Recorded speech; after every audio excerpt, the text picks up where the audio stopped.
Welcome to The Good, the Bad, and the Kino. I talk about movies, Ryan disagrees with me, and then we get into an argument. Ryan, what are we talking about this week? This week we're discussing the 1964 French film, Les Parapluies de... Is it de Cherbourg? Yes. Yeah, okay, nice. All your years of French beat really pulled it together there at the end. The does and las and las, like I would always go based off of like if it sounds right instead of like is it correct, and that works like 90% of the time in French. So I guess. Les Parapluies de Cherbourg. It is directed by shit. I always mix up the director's name with someone else. What really matters is that this is Damien Chazelle's favorite film and a big inspiration for La La Land, which is very apparent. Yeah, that is not all that matters. Jacques Demy, sorry, I forgot his name because I always mix him up with Jacques Tati, who's another director from this time period, I think. And so Jacques Demy, Jacques Tati, pretty similar. I'm sorry, I had to look that up.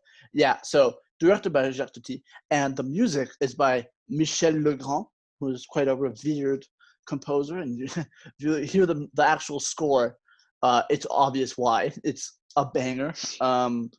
It's a shame that the soundtrack for this is not on music streaming services, as far as I know. I've tried to find it. But I did find that John Williams did an orchestral cover of it, and that's on streaming services of the main theme. That's got to be good. This is a musical, and it very much does have a main theme. Yeah. That they play a couple times. Yeah, which is definitely something we'll discuss because. Yeah. Okay. So that is part of my point. You notoriously have a problem with the French New Wave, and when I say you have a problem, you don't like the French New Wave, even though you haven't seen much French New Wave outside of Jean-Luc Godard. So, correct. I would like your thoughts on this French film from this era. What are your thoughts on the film? I didn't like it very much. I'm gonna be honest. God, I thought you would like it. God damn it! Because the thing is, I'll start with what I liked about it, which is like, all right, so that main theme is great, and like anytime that pops up, it's partly the theme, but it's also partly like what's going on within the scene. But the only scenes that like I truly really liked had that theme play in it, and like. The moments that like when she's when he has to leave her, and when he tells her that for the first time, and the very end are like really touching, beautiful moments, and like those scenes are great, and like I really like those bits. But everything else, I wasn't a fan of, and like the number one issue I have is 100% because of the fact that they sing every single word. Yeah. Like every word. So like, and the thing is, I can get irritated. I thought about this, and like I watched it with like a couple of my flatmates who also weren't very enthused by it. Yeah, and like it's because if you think about it, it's like it sounds very singy and nice because it's in French, but if they sung those words in English in the context of this film, it would sound ridiculous. Like literally at one point, they're like the mom of the main one of the main characters is like come to dinner and help set the table, and it's like if you heard that in English and someone sang that, you'd be like, this is ridiculous. This is like come on. Yeah, so you weren't charmed by the singing of every word. No, and I was not. I actually, you brought this up because I think the movie kind of eases you into it and you get used to it at some point, but I can see why you have that problem. But the part that annoys me the most when it comes to every word being sung is the dialogue with the mother. For some reason, I feel like it doesn't work, because it is a lot of like, come and set the table, and like that shit does not work. Yeah, at all. And our Wi-Fi cut out. We're back. I was on the wrong network, so I dropped out for a second. But what I was talking about before our connection got interrupted is that Jacques Demy has another musical that came out in 1967, so a couple of years after this, called Les Demoiselles de Rochefort, the Young Girls of Rochefort, which I just noticed that both movies in the title have the name of the place it's set in, Cherbourg and Rochefort. But that musical is a lot more sing and dance, and is also not every word is sung. So I'd be interested, to my knowledge, from what I've seen of it. I haven't watched the movie yet, but I'd be interested in watching that just because I would be interested in seeing if that works better. Yeah. Because that movie is apparently good, but not as highly regarded as the Umbrellas of Cherbourg. Because Umbrellas of Cherbourg is highly regarded, and that movie also has Catherine Deneuve and one of the actors from the West Side Story movie, and also it has Gene Kelly in a role, which is interesting to me. Gene Kelly in a French film, doing sing and dance. Yeah. So I'm interested in watching it for that. Yeah. If you've never seen a Gene Kelly musical, holy shit, they're good. Just because of him. Yeah. Yeah. Well, I'd be interested in that because it's not, all sung. Yeah. Every word. Last episode, we were debating whether or not, I was debating myself, whether or not this movie was categorized as a French New Wave film, because it did come out in that period. And I looked it up, and the BFI describes it as it's one of the most romantic films to emerge from the French New Wave era. So it's from that era, and so I guess we can call it French New Wave, even though it doesn't fall into the exact, Jean-Luc Godard, no, filming this on the fly, weird, insane editing. Doesn't fall into that side. It definitely doesn't, and I like it more than those films, for that reason. I do but too. I think for me, it all really boiled down to the singing. A lot of it for me, and some of the character decisions to me also made relatively no sense. Our Wi-Fi dropped out again. We both had to reset our routers or whatever, and now our connection seems stable enough.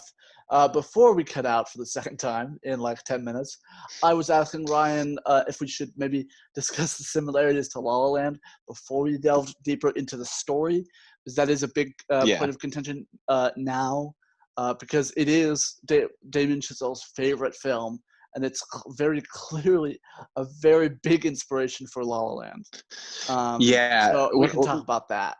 When I was watching it, I thought, okay, well, colors are a very obvious thing, especially the opening to La La Land. But more importantly, I saw this as the moment that Ryan Gosling and Emma Stone kind of stop seeing each other to when they see each other again, that 5-year gap. This is that's the plot of this film, is what everything that happened in between them meeting each other for a chance encounter one more time. And the ending is very similar of that film and this film in that way. Just they run into each other. And to me, the biggest similarity is by far the ending. Yeah. And the melodramatic note of the ending. So the use of colors. And you were texting me as you were watching, and you did very much compliment the colors, even though you're not. Yeah, that to me is the absolute number one best thing about the film. It's beautiful. We were watching it, and I was like, wow, the colors aren't only just amazing, but it's telling its own story of the cost, the certain colors that characters might wear, a certain color of the wallpaper brightening the room has a significance to the characters and what it's meaning, or aspects of production design, that aspect of it was fantastic, and was to me the only really great part of the film consistently throughout. So I thought that aspect of it was amazing, because for example, I can't remember their main the main characters' names. Guy and Genevieve. Guy, he wears blue a lot as a bright blue early on in the film, and she wears a bright pink, and it's these colors that represent their genders, but in a really bright way to show their naivete. And then as the film goes on, those colors that they wear get darker and darker as they kind of grow up and kind of move past this naive kind of young love, which is I thought really interesting. Or when he starts to leave, there's the steps which represents kind of military, and then a blue gate and then pink behind it, so it's she can't move past him because of the military. So it's interesting how they use the colors in one frame as well. Yeah, to me that was definitely 100% the best part of the film. Yes, you had a key word in there, which is young love. Which Yeah. that's a very interesting idea because this is an incredibly melodramatic film. Very melodramatic. The melodrama is like heightened to the max in this movie. Yeah, it's up to 11. Genuinely, Yeah. like it is. There were some moments where I was just like, it's not that like it's just If a lot of falling into each other. A lot of falling into each other's arms dramatically. Yeah, collapsing. Dramatic fall when it collapses like hand to the head. It's like, really? I'm pregnant. Yeah. Dun dun dun. I'm dying. Okay. Yeah. But I 100% think the melodrama works in this film. That is not where the film falls flat, in my opinion. It to me it would work if the story worked and the characters work, but neither do. Works. I don't, because like to me at the end of the day, yes, my biggest issue is the fact that they sing every line. But like even beyond that, I just have issues with the story, and like that genuinely don't like make sense to me. So and like explain yourself. I didn't think was well done. Okay, so one of the number one things is that Genevieve just gets married off to this new guy. Yep. And like, but you see no thought process behind her decision. And like later in life, she's like, "Yep, I made the right call." It was a monetary decision. Yeah, but then like you never see her again to see like how she's like coped to that. So it's just like, that's true. Well, I'm gonna do it for money. Screw. But love. also, it's like, he never. He was. Okay. I don't think he was ever perceived as a bad guy, if I remember. No, he wasn't because of that. He wasn't. But like he was very mustachioed, but she wasn't marrying an evil mustachioed man. No. But like who wanted to own the Umbrella store. Right, but which is a real store that exists to this day. Right, but I don't know. It was just weird, and I'm like, yes, like logically it makes sense, but there was no character buildup to that decision. It's just like, I love him, he's great, and all that. But then they just kind of like fall out, and she's just kind of done, and you just don't see that thought process. And even like story wise, at the very beginning, there's this whole plot of like, we need to come up with the money before the whole they go off to war is we need to come up with the money to save the store. And then as soon as he's going off to war subplot comes in, that is completely ignored and never brought up. And then later they just show like the store has been closed. No, and like what happened to the pearls she gave him? Like that's never explained. Like where's the money from that? Well, no. The monetary issues, that's used as a catalyst to beating Mr. Mustachio. And to show their struggles, which I feel like there is always a monetary struggle behind everything, behind all their actions, which is partially why she gets married to Mr. Mustachio. But the actual because before it's just like, oh, they're in love and you see them day to day, cool.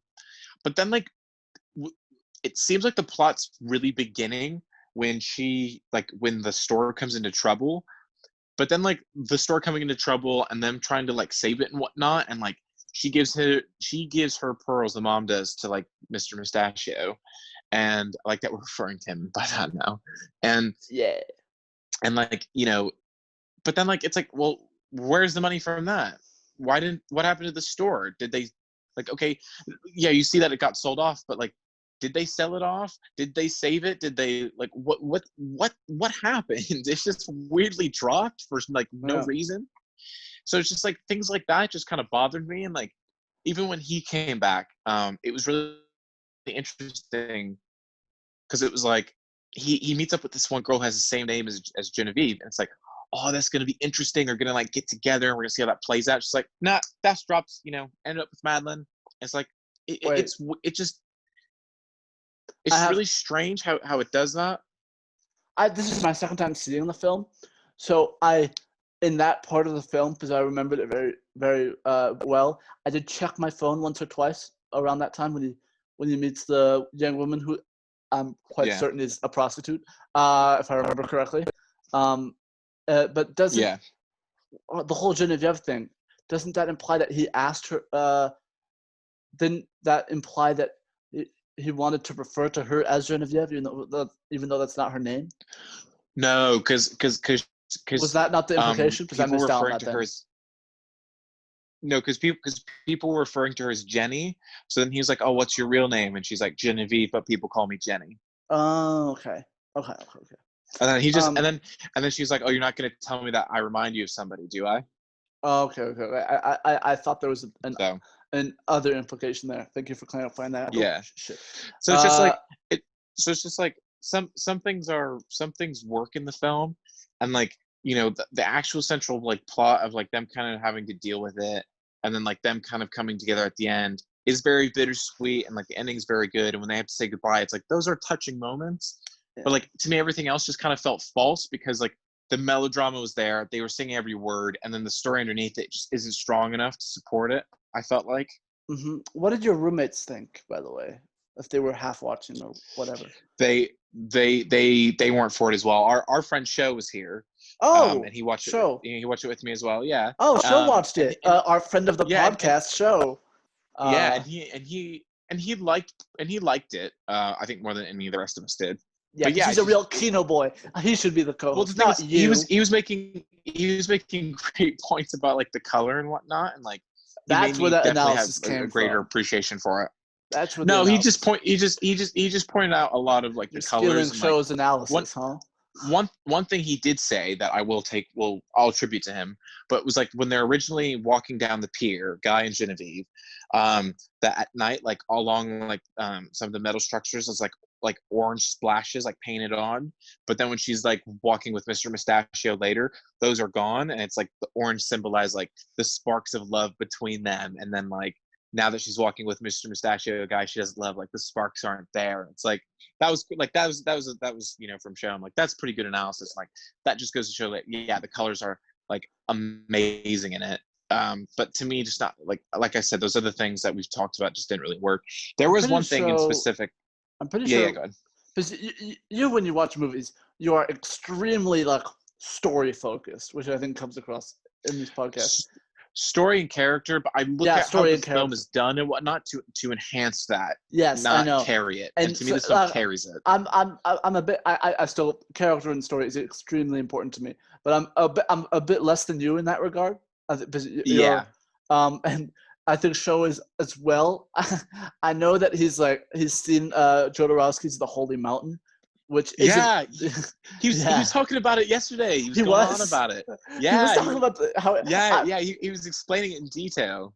What? That's random as hell. I remember him telling me that he'd seen The Holy Mountain like 3 years ago, which I don't know if The Holy Mountain is like the experimental, most experimental thing I could be referring to. We could be talking about but Stan it is Brakhage and Dog Star Man. But when he explained it to me, it's unbelievably experimental. So yeah, shows like that as well about style and aesthetic. Not that you can't appreciate experimental, but of course. But it's personal preference. Different tastes, yeah. Mm-hmm. So that's interesting. It's funny that friend of the show, watched it. That's fun. Mm-hmm. But yeah, so the movie, the color-wise, it's gorgeous. I also think the editing is really good. Yeah. There are some really good match cuts. The match cut specifically. When she goes to get married. That is a great cut. There's some really overall the cinematography is really good gorgeous. Transitions. A lot of great dolly shots in this. Mm-hmm. The framing, they know how to do some great profile shots, or just how to frame a beautiful face well. Like the shot of Catherine Deneuve wearing the crown. That's and looking gorgeous. into the camera. Yeah, that was beautiful. Yeah. But overall, in great terms stuff. of the sing-songy bits, where it's like dialogue but they're singing it. As I mentioned, there are parts where I don't think it works with the mother for the most part, but there are parts where I do think it actually does work, and is quite beautiful. When Genevieve and Guy at the start of the film are walking down the pier, and they're talking about how they're going to have a daughter, and all that, I think it works totally there. Shit like that, all of that stuff. A lot of the sing-songy stuff does work. Some of it doesn't, and I think it's fair to have a problem with it, because I can totally see why that would not work. It just doesn't for me.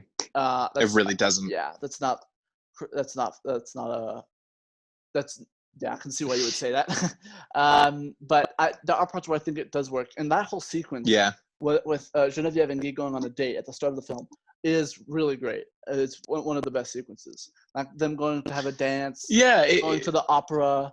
And I've heard someone. Yeah, those are cute moments. I was watching an old because it was I was watching the trailer and then it popped up in my recommended.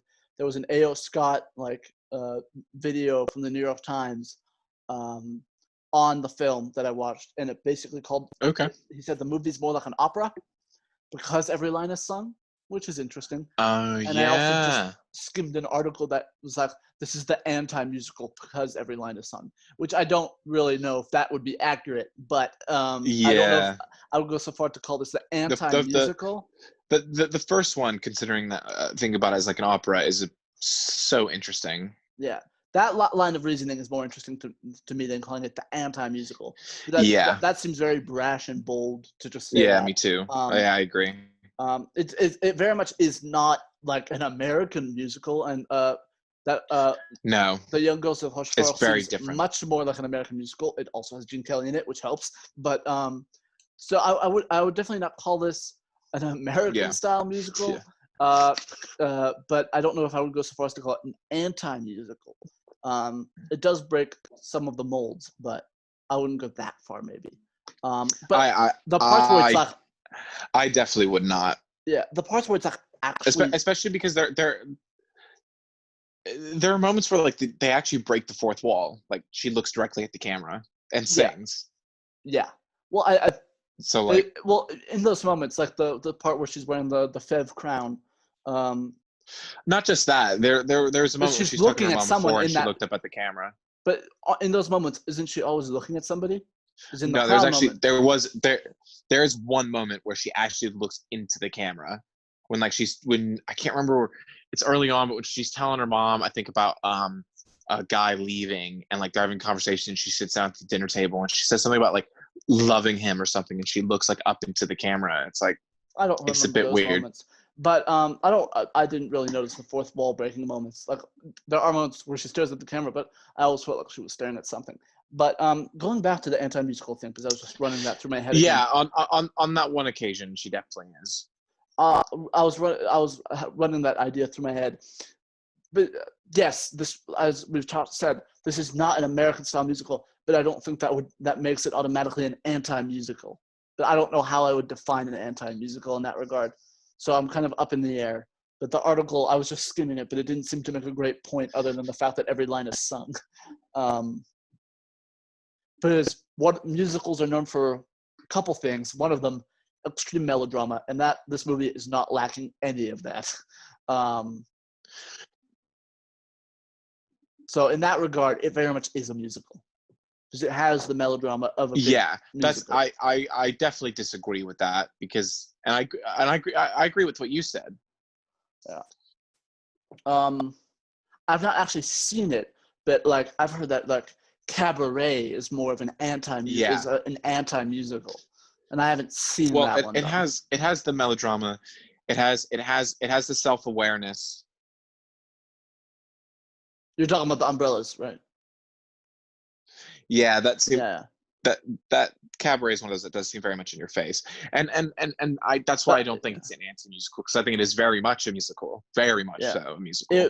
At the time, you could call it an anti-musical, but it doesn't feel like one of those American musicals because it doesn't have the singing and dancing. Different. Yeah, but that doesn't automatically mean it's anti-musical. Different. It's an alt. I would say it's an alt musical. I would say that's a better term for it. We've gone on way too long on this point. But yeah, I think I've concluded. That's okay. That this it's an interesting idea. I was running it through my head. I would consider this more of an alt musical than a straight up anti-musical. That's very bold. Anti-musical. Yeah, I agree. Fully.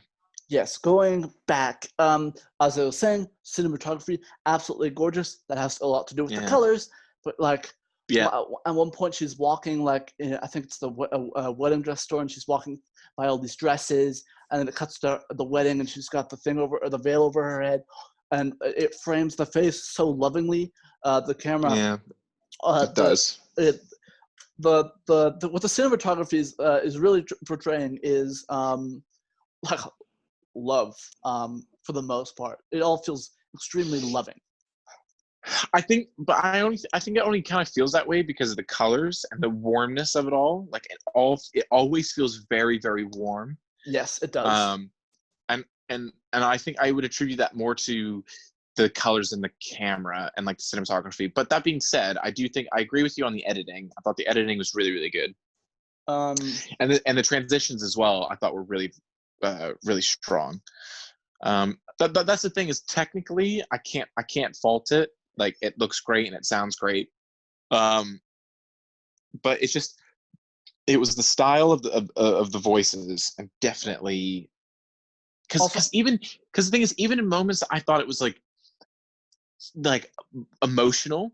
I thought the fact that they had sung every word prior took away from like, oh, if this was sung, it would have been, if this would have been one of the few moments that it had that had singing, then it would have been a lot more lyrical and like poetic and like more moving, I think.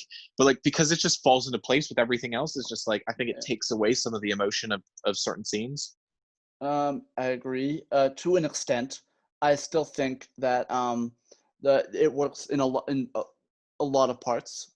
Yeah. Like I was talking the pure scene, I think it's very beautiful and it really conveys that loving tone that the cinematography also tries to portray. Speaking of the editing, I wanted to shout out the editors, Anne-Marie Cottret and Monique Tessery, were female editors in the 60s. That's kind of cool. And the cinematographer is Jean Rabier, who he was in the camera department for the 400 Blows, which good old Francois Truffaut. Have you seen the 400 Blows? I've not. It's good. That's a good one. Okay. I think I'm not saying you'd love it, but I think you would definitely enjoy it. It's mostly a coming of age film. I like it. I like it. As long as it's not Godard. I'm sick of Godard. I'm sick of Godard. I've seen three of his films and I don't like any of them. Yeah. I'm done trying. A couple months ago, he did an interview over Instagram Live, and it was just him, very old, chomping on a cigar. Very entertaining. Classic Godard. Yeah, just chomping on a cigar. Have you seen Catherine Deneuve in anything else? I don't think so. Unless she is quite a famous actress, and she's been in American stuff. I haven't seen her in that much. I have seen what's it called? It's a Tony Scott film, Ridley Scott's brother. What was it? It has kind of funny. Yeah, no, it had. I'm annoyed that I can't. I actually have no idea. It had David Bowie. I don't have it. I can pull that up. Actually, it's a vampire movie. The Hunger. She's in The Hunger. Okay. Which wait. Never seen that. Heard of it. The Hunger. It's Catherine Deneuve and David Bowie. Tony Scott. I was right. It's Tony Scott. Susan Sarandon's also in it. It's from the 80s. Interesting take on vampires, and it's one of those movies that you can tell influenced David Fincher a lot. Because Tony Scott's visual style was definitely very influential on David Fincher and his style. Yeah. Especially his early style, but like very cold, lighting, all that shit is very in that movie. Seven-like. But yeah. Even just a lot of his music videos, like the what's it called?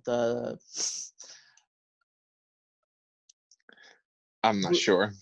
Wait, what's the really good one that we like that he directed? George Michael. Yeah, the George Michael one. Oh, Freedom. Freedom. Fuck. I was stumbling over. I could not remember. Freedom. The visual style of Freedom with that cold ass lighting. That's all That's all coming from Tony Scott. So I just thought I'd mention that because that isn't a movie I've seen. Recommended by your film teacher when I was in high school. Yep. Well, our film teacher. She didn't actually teach me. We used her room. She was always there. She technically wasn't my teacher. That's right. And she told me to watch it because I told her I watched The Man Who Fell to Earth, which is another David Bowie movie. Yeah. And So you love David Bowie. I do. I love his music, and I was interested in seeing him be an actor. He's good in The Man Who Fell to Earth. He's not in Hunger that much, but I do know after that movie, he's very good in The Prestige. Just saying. I actually don't think he's that good. Oh really? I love he's the fact not that amazing, but he's pretty good. I think he's fine. I love the fact that he's in it. I think it's fun that he's in it. Yeah. But I don't know if too. I think his performance is okay. As Nikola Tesla. Yeah. But I have a whole ranking on David Bowie performances. If I have time at the end of this episode, for sure, I will mention the ranking because it's a list on Letterboxd I have going. So going back to the movie, which we've kind of negated for a little bit, we can rightfully so. Story-wise, I think it all works up until Guy leaves, and then there's kind of a lull where he's gone. I'm sad. Whoops, I'm pregnant, I guess. And now I'm gonna get married to this guy, and it's like, no, this all the going back and forth. All that sentence. At first, it was interesting. I was interested, but then it kind of just drops off. Like it's a bit more boring. Yeah. It definitely and the does. pacing slows down, and so that part of the film kind of grinds to a halt, and only picks up. I agree. Once Guy gets back. And so there is a lull in the film, in my opinion, if I had to throw out any criticisms of it. But yeah, just this movie for me, the music for the most part works, especially when it's actually a fully fledged song. It feels like a fully fledged song, like when she's leaving, when he's leaving. Which is yeah, but again, those moments are too few and far between, and everything else is like it doesn't even rhyme. It's not even trying to be a musical in that sense. Where like it's like they're dictating their whole day, but it's like an actual song. It's like they're not actually songs; they're just singing what they're doing. I think that most of the time, even though it doesn't rhyme, they have the words play off each other to an extent. Except some of the time when it's the mother. In some, so I know. So like when you were talking about when it's like I noticed grab the chair or whatever, that doesn't. I feel that doesn't play off each other. Compared to the previous line, they don't play off each other. But in other instances, I feel like it does. So I don't think I don't fault it that much. Well, I mainly noticed it in the beginning when he's like in the like mechanics like changing room, and like when her and him like that opening like sequence and like the moments that they share together. But like other than that, I don't know. Melodically, really a lot of it does play off each other, so it kind of does work as a song. Yeah, the whole opening of the film is very charming with the umbrellas walking down the street. You get a sense of Cherbourg. Yeah, and then you get the auto mechanic, and the bit when say I like going to the movies. You've said that again. You've said that before. That whole interaction is very charming, and the most interesting part to me of it is the ending and the very start, because I like seeing the young love and the whole like innocence of that, because he's 20, which is your age, and she's like 17. Like barely 17. And so and I thought of Romeo and Juliet, because everyone decries Romeo and Juliet as like the greatest love story ever told, but it's like they're 13 and 14. It's like you can take away a lot of like the naivete of these kids. And I think you can take that into account here as well, even though he's 20 and she's 17. They're a bit older than Romeo and Juliet. They're super naive. They're still naive. And so I appreciate the contrast of them being so naive to like them being a bit more grown up, and they're like, yeah, we were in love. Yeah, but you know what? We had to grow up. Circumstances change. Yeah. And the whole interaction at the ending is great. Again, I thought the ending was really good. It's also very haunting. Beautiful. With the snow and the music and like their brief conversation, it was very haunting. Yeah. Also, to me, that's like the best word to describe it. Also, I would like to know what they used for the snow, because I'm always curious. Like, what did they use to like fake the snow? Because like they used different things. It looks pretty good. Home Alone used like pieces of potato. Really? Yeah, which then like got like rotten really quickly and stunk up the whole set. But like for that movie, they used like potato shells. Yeah. And so I'm always like, I wonder what they used here, because of course they're using fake snow. Yeah. Except actually, fun fact, the movie Room, they really wanted there to be snow in the final scene. Room is like your favorite A24 movie. I've only seen it once, like 4 years ago. But I know that at the end of that movie, they really wanted it to snow. They wanted snow, but they couldn't afford to have fake snow. And then magically on the day they wanted to shoot, it started snowing. So they actually did get real snow for that day. But yeah, it's too hard to time that. So normally they use fake shit like that you spray around like potato shells. But yeah, no, I love that last scene. I didn't know that. And that is like the most the final scene again, so reminiscent of the La La Land ending, which not my as favorite good parts of that movie. But it is very reminiscent of it.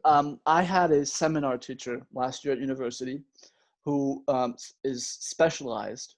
She didn't teach us about this most of the time, but she is specialized in musicals. Yeah, she teaches a second year course about musicals. Yeah, you know who I'm talking about. And in the seminar, someone, possibly me, brought up La La Land, and she got very mad because she was like, she was a great seminar teacher. I'm not trying to come off as rude or anything. She was great. She was like, and this was an interesting point. She was like, Damien Chazelle doesn't know, and I'm completely paraphrasing. Damien Chazelle doesn't know shit about musicals. She did not actually say that, but whatever. Because he doesn't know shit about musicals. He based La La Land off like 2 Gene Kelly musicals, which Singing in the Rain and An American Paris, and one French New Wave musical, Umbrellas of Cherbourg. And he doesn't actually explore musicals outside of like 3 movies. And that's why it's a good film, because I don't like musicals a whole lot, and I like La La Land a lot. How do you feel about stage musicals? Like on stage, like that's a dumb question. Like Broadway, West End kind of stuff. Yeah, those are fun because like they're like the pageantry and like the costumes and like the sets and all that. It's not supposed to be real or like tell a story in the same way that a film does. It's a different format, so I'm more accepting of it than in a film. Yes, and that's what actually I'm going to go on a tangent because we've kind of discussed everything we want to kind of discuss with the movie, if I'm correct. Yeah. We don't have that much to say other than you had a problem with the singing. I have a problem with the lull in the story, but otherwise I think it's pretty damn great. And I think it is I think it's a beautiful love story, even though it had super sound. I think it's quite beautiful. Oh, I disagree with that even. I don't know. I didn't think this was a very good film. I thought it was I thought it was excellently made, like great colors, cinematography, editing, great music, but like I think stories, all of that character, makes all of it up, doesn't really work for me. I think that partially makes up for some of the story flaws. But not all of it. Like to me, it's just it's too overwhelming on one side. But yeah, if we want to go into stage musicals, I think I like them, but I partially have a problem because I'm so like based in film, because of the way they tell stories is different. The audience has different expectations. They can get away with a lot more shit. So much more. Which I find almost frustrating because I'm like, you couldn't do this in a movie, but like, you can do it in a musical. It's a like abhorrent amount of exposition dumps. Which just like blatant exposition. And like one of the cornerstones of movies is that you're meant to be super subtle with exposition, and they just get to blurt it out on stage. They get to blurt it out, and it's a very different story structure. So at times you're like, this should be done, but it's not. And like, it's very different. But because I have the expectation, I enjoy them on a different level than I do for film musicals. Yes, but I sometimes have to get over that like hump of like, if this was a movie, this one. But I also find for that reason it's interesting that they want to adapt so many popular musicals into movies, that they want to adapt them. That Hollywood wants to adapt those movies, like Cats, Les Miserables, all that shit. They have to cut they need to totally change. But the thing is, they don't try to change it. They just make them as long as the musicals, which is annoying. It's like, no, you need to streamline it and you need to change and add and you need to do more than just like film it. You know what I mean? I actually, even though every directorial choice in that movie from Tom Hooper is dumb as hell and should not work and is bad for a musical. Like, the guy does not know how to shoot a musical. Like, he goes for extreme realism because Oscars like extreme realism, but that doesn't work for a musical. But I think that it mostly works for Les Mis, even though I know it doesn't really. Like, the weird canted angles and up close shots work for the most part. And like, his dumb thing with Les Mis was that, we record all the sound on set. We don't pre-record it, which is complete bullshit. That's so dumb. That's very dumb. It's so dumb. Which meant that like stupid. Some of the vocal performances weren't that good because like you can't. Because they did it on set. Also, you can't sing as well if you're like sitting down compared to if you're standing up. Like, he has Anne Hathaway singing, trying to hit some high notes while sitting down. That obviously it doesn't work. No, but I think there is an element of it that's charming. But that movie is an hour too long. Yeah, because they just keep all of it in, and you just don't need to. You can't do that. You can't do that when you adapt a musical. They actually did cut some of it out, I think, but it's still way too long. Still almost a 3-hour movie. Like, it's 2 hours and 40 minutes, and after an hour and 40 minutes, I'm like, okay, god damn it, it's too long. It should be 2 hours max. Yeah. Like, come on. I think there definitely is a reason why that movie does have a soft spot in a lot of people's hearts, because somehow a lot of people do love that movie. And goddamn Cats does not work for obvious reasons. And he tried to port over the realism, which is abhorrent. Dumbass. Yeah. Also, he stole the Best Director Oscar from David Fincher for the David Fincher. Never forgive him for that. That's right. That's ridiculous. And Best Picture, because King's Speech won that. Same. Which is an Oscar baitiest movie, you can imagine. I like that movie, but like compared to like there were 3 other possible like nominees that year that were definitely better than that. Inception. Don't you dare mention Inception. Yeah. Inception, Toy Story 3, and Social Network were like, if any 3 of those had won that year, I would have been A-okay. Was Toy Story 3 nominated for Best Picture? Oh, yeah. Oh, that's cool. I didn't know that. I was thinking about the Social Network, and there's a lot of shit in that movie where it's like, God damn it, Eric Sorkin, you don't know how the internet works. And I was just thinking about that. Yeah, the thing you sent me today was a good point, but at the same time, it's just like, it doesn't particularly matter. But there is a lot of that I kind of breeze away, and just a lot of Sorkinisms that are dumb. And I didn't really mention this in our David Fincher episode where we covered the Social Network. I don't think Aaron Sorkin writing works half the time. Really? He's my favorite screenwriter. Don't say that. For me, he's my favorite screenwriter. What movies of his have you seen? Social Network, Molly's Game. All of them except for The American President. Okay, that's like I've seen A Few Good Men, Charlie Wilson's War, Moneyball, Social Network, Steve Jobs, Molly's Game. There's one other thing that he did. Hold on, let me see. But like, other than Charlie Wilson's War, which was okay, all those I think are great films. Like, actually great films. I haven't seen West Wing or The Newsroom, so his TV efforts I'm a little unsure of. I've talked about this before. Social Network and Steve Jobs, masterpieces, in my opinion. They're filled with Sorkinisms, but Danny Boyle and David Fincher managed to make it work. Yeah. They're competent directors who knew how to streamline Sorkin. But goddamn, I dare you to watch. I think Moneyball is also a great film. I haven't seen it. I've heard good things. I dare you to watch The West Wing. Moneyball and A Few Good Men are actually fantastic movies. Don't interrupt me again, goddammit. I dare you to watch The West Wing or The Newsroom. And not absolutely hate it. I can't. I've tried more than once to watch The West Wing because people say it's very good. I cannot. It is unbearably Sorkin. It is like unbelievably hard to watch. I don't think that show has aged well at all. I see. Yeah. Also, No, in terms of the neither really have. Also, you can try and dissect through his shows Sorkin's views on the modern generation and on politics through his depiction of the president in The West Wing, and also what he does in the newsroom, because he's kind of got a kids these days approach to the world.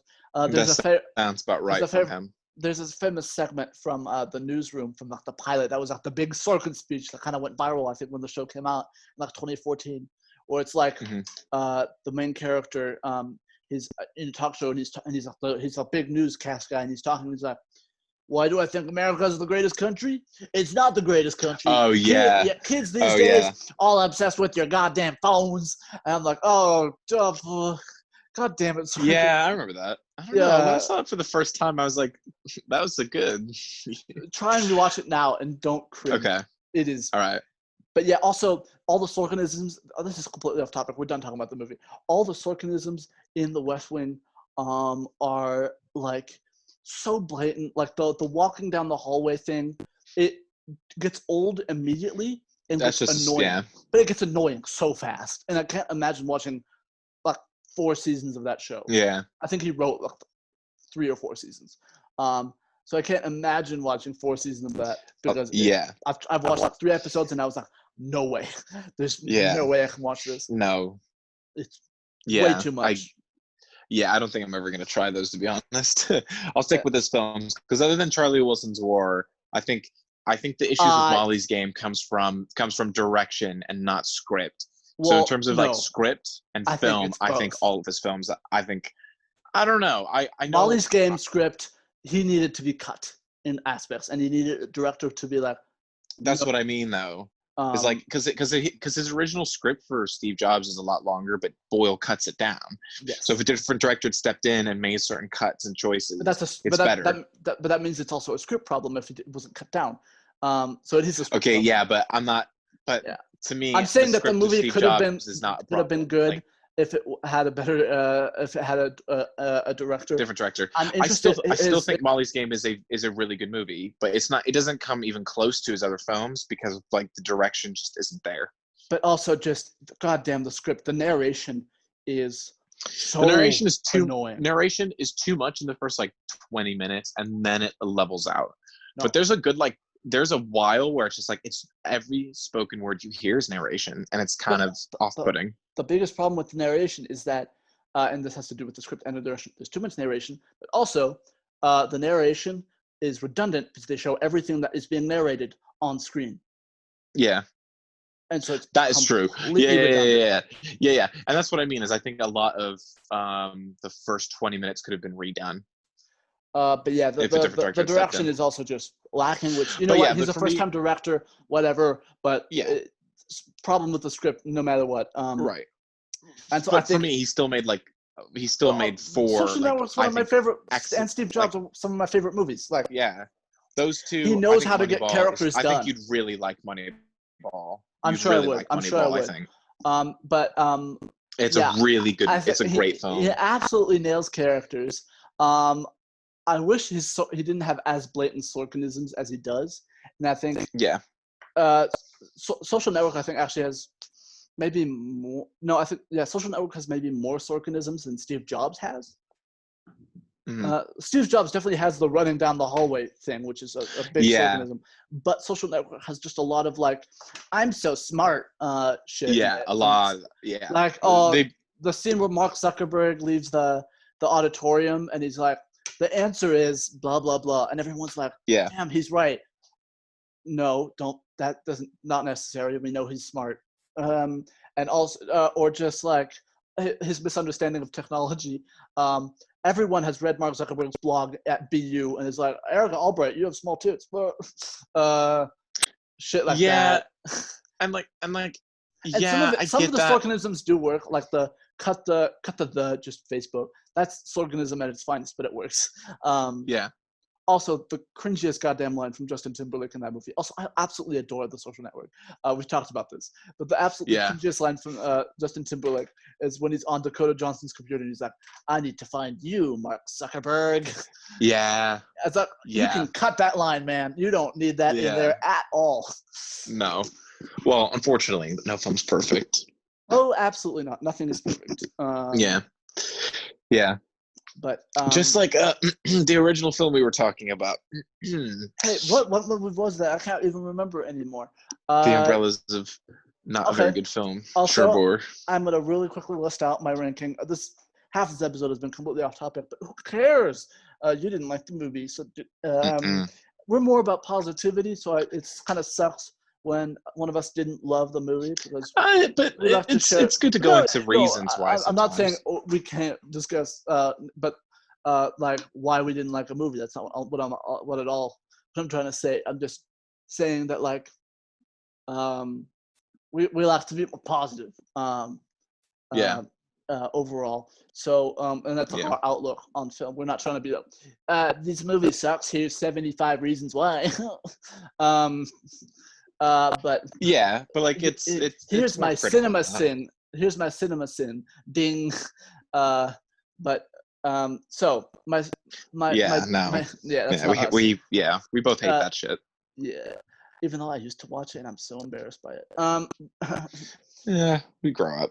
Yes, we do. Also, I like that in the video, if you're listening to this, you can very clearly tell that Ryan is laying in bed. Well, I'm using someone else's bedroom. We've covered this. You don't know what they've done in that bedroom, Ryan. Oh, I've got an idea. No. Looking at the sheets. Okay, so my David Bowie ranking. I've seen 5 films starring David Bowie, if I'm correct. Number 5 is The Hunger. These are based on how good his performance is. It has nothing to do with the quality of the movie. Number 5 is The Hunger. Yeah. Tony Scott. It's a good film. Not it's an okay to good film. It has some really interesting takes on the vampire mythos. Number 4, The Prestige. His performance is also just in The Hunger, he's barely in it, and his performance is okay. Same with The Prestige. His performance is okay. It's cool seeing him in a Chris Nolan film, but like it's good. The Last Temptation of Christ. He's Pontius Pilate in the Martin Scorsese movie, The Last Temptation of Christ. I think he's Pontius Pilate. He has one scene, and he's really good in that scene. And he talks to Jesus, and he's like, Jesus, we're gonna ruin you. I can't remember. I know nothing about the Bible. I can't remember. That's neither do I. I was raised atheist, and sometimes I'm like, maybe I should know more about the Bible than I do, because I don't know jack shit. Also, religious studies are interesting. Yes. Also, people expect me to know because my name is Moses. Nothing to do with religion. No. We did have religious studies in like primary school when I was in 3rd grade, but I don't remember that. I've never had them. Yeah, we had them in public school here. Number 2 is the movie Merry Christmas, Mr. Lawrence. He is the co-lead in that, and that it's a POW, Japanese POW camp movie. So he's a prisoner of war. It has an incredible score by the great. I'm looking up his name. The score is by Ryushi Sakamoto. He's done a lot of great movie scores. Criterion Channel right now has a selection of movies he's scored. That good, and it's the score for Merry Christmas, Mr. Lawrence is fantastic. And then number 1, of course, The Man Who Fell to Earth. A batshit weird film, super interesting from a sci-fi fan perspective.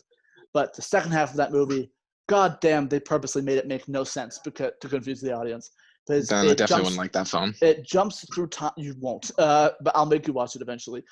It jumps through time in the last half hour, but it gives you no sense of what time because the lead character doesn't age, but everyone else does. And the movie, they purposely took out any indication where it's like it's been 5 years. They take all of that out, so you're always guessing. Oh, it's been 10 years because everyone else is aging around him while he stays 28. Okay. I like that. but it gets very confusing. That is my pointless sure. and completely off-topic ranking of David Bowie's performances across 5 films. Well, thank you for sharing. You're welcome. I'm trying to think if there's. I actually haven't seen Labyrinth because I don't really want to. I've seen all the clips out of context don't really care. that he's in. I didn't see it as a child, so I have no attachment. He's in Twin Peaks, the Twin Peaks movie, and I've seen the clip he's in of that. And otherwise, I'm trying to think if there's another movie. There's a movie he was in with Marlene Dietrich in 1978, which has been lost to time, so I can't see that anymore. Yeah. So my quest to watch, and apparently it was awful, but my quest to watching David Bowie movies is close to an end. I'll eventually watch Labyrinth, but one day. Interesting. I do like it when musicians are actors because there is a huge element of acting when it comes to being a performer and a singer. Performing. Yeah, of course. So a lot of them are at least decent actors, and so for example, I'm interested in Kid Cudi's performance in the new show by Luca Guadagnino, which is coming to HBO, because he's in that. So I'm interested in that. I didn't know that. He's acted in other stuff before that I haven't seen. But I'm interested in seeing how he acts. And Lady Gaga obviously was pretty damn good in A Star Is great. Born. And she's great in that film. I'm totally for seeing musicians act in films, even though it does take roles when people have been trying to act for a long time in the industry. But beside the point. Actually, not beside the point, but if you take away all that, different conversation. That's a whole different conversation. Yeah. Let's not get into that. We can sit here for another 5 hours. So in this episode, we've covered the movie you didn't like. We've talked about Broadway musicals, which, by the way, I want you to watch the Hamilton movie. I will. I will watch that. I have a lot of thoughts on that. We can discuss it briefly on the podcast. Not a full episode, but we can talk about it. I will watch that. And that movie cannot be adapted. That Broadway show cannot be adapted into a movie easily. No, it doesn't seem like it. And otherwise, we talked about Aaron Sorkin, and then we talked about David Bowie performances. What haven't we talked about? What an episode. A bad film is the time for it. I don't think it's a bad film, but I think it's a pretty damn good film. Not as good as I remember, though. This is a 4 out of 5 movie for me, and last time I watched it, I was more of a 4.5 out of 5. No, this is a 2-star film. What? God, Ryan, you're showing yourself as having absolutely no sense of taste. Sorry. I'm the tasteful one. You suck. No, that was a French Ryan, film. is there a movie you like before 1985? Citizen Kane. Fuck you. That is Casablanca. You left the Third Man, right? A lot of old westerns. You left a lot of old westerns. You left the Third Man, right? Yeah, Third Man's a really good film. Yeah, Dude, Third Man's a really good Man film. Rules. I love that movie. I think it's a very good film. Third Man. So good. It holds up so well. It does. It surprisingly does. And Orson Welles. Yeah, it's fantastic. He's really great in it. But I think it's time to wrap it in for the day. Yes, it is. I don't know why I made that motion. Whip it. Is this what the kids are doing now on TikTok? If you're watching the video. What? Oh, don't tell Aaron Sorkin. He'll get upset about it. Kids these days need to get off their phones. That's my impression of Aaron Sorkin. In the writer's room, I'm just screaming about it as he types away. And our Wi-Fi cut out again. We were just talking about Sorkin. Yeah. We were talking about all the topics we covered in this episode. And even though we were maybe a little bit mean on Sorkin, we do love his movies. We do. We really do. Social Network Steve Jobs. My man knows how to write. Yeah, he does. He really does. He really does. This week, not so great a film, but next week, Harakiri. Yes, which is supposedly one of the defining samurai film classics. So very excited to jump into that. Hopefully it'll be more entertaining than Yojimbo was for us. Yes. Because that was only an okay film. So. Yes. But yeah, even though I didn't like this film, I did enjoy talking about it. And parts of it I did enjoy watching. But yeah, I stick by that 2 stars. I haven't seen that much 50s and 60s Japanese cinema that wasn't Akira Kurosawa, so I'm interested in it. Yeah, I'm really excited for that as well, to see a different kind of style to it. I'm definitely going to be watching some more samurai movies because I'm eventually pretty soon going to play Ghost of Tsushima. Yeah, it has a Kurosawa mode on it, which is cool. Which is so cool. Yeah. But where can people find us, Moses? The email is thegoodthebadandthekino@gmail.com. Our Letterboxd accounts are linked in the description below. Follow us there. See Ryan's despicable account where he rates good movies 2 stars. Mistress America, Umbrellas of Cherbourg. What is up? What did you rate Mistress America? 2.5. You have no taste. So disappointed. I picked 2 great movies, and you're just like, nah, 2 stars. I'm Ryan. They were fine. I don't know. I'm Ryan. This Mistress America to me was more enjoyable than this was. I definitely would prefer to watch that than watch this again. Okay. Any day of the week. But yeah, that's where you can find us. Next week we're doing Harakiri. Next week we're replacing Ryan with our good old friend Show because I think he has taste. So say goodbye to Ryan. He's not coming back anymore. I have the login to the podcast subscription feed. So he does actually. I can block Ryan from all of the podcast feeds. So I'm locked out. This is a mutiny. I'm taking over.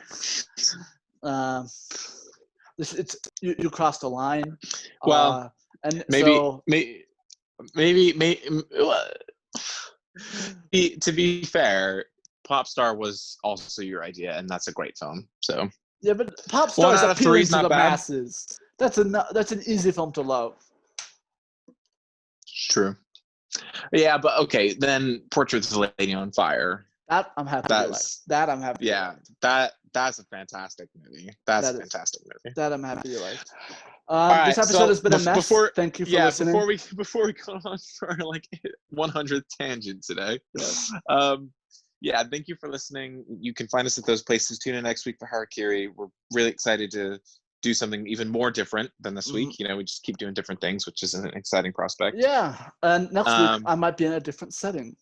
I don't know how next week's episode is going to look. Actually, we need to figure that out. Yeah, you and I need to both figure that out for that. So, anyway, actually, you're not going to be there, so I'll just that's right. Yeah. You don't need. It doesn't matter. You're out of the podcast. Yeah. Maybe ask Show. He'll have an opinion. Yeah, I'll ask Show. Probably the right one. Instead of mine. Also, yeah. He's also cooler than you. Better hair. Bit way more muscly. Oh yeah, ripped. Yeah, shredded. All right. Well, that is. He looks like Dr. Manhattan from Watchmen. Well, no, that's not what I meant. Oh, what? I wouldn't know. Ryan would probably know. I would. A word scheme. Oh Jesus. Anyways, all right. That's the episode, everybody. What a mess. Yeah. Okay. Thank you for tuning in. Yes. Next week, next week Harakiri. Find us there, and let's say it before whatever we go down next. Stay Kino, everybody. Keep it Kino, everybody. Yeah, keep it Kino. I still love that Show said that. So iconic. Keep it Kino. Keep it Kino. I hate you, Ryan. Bye. Bye. It's so funny.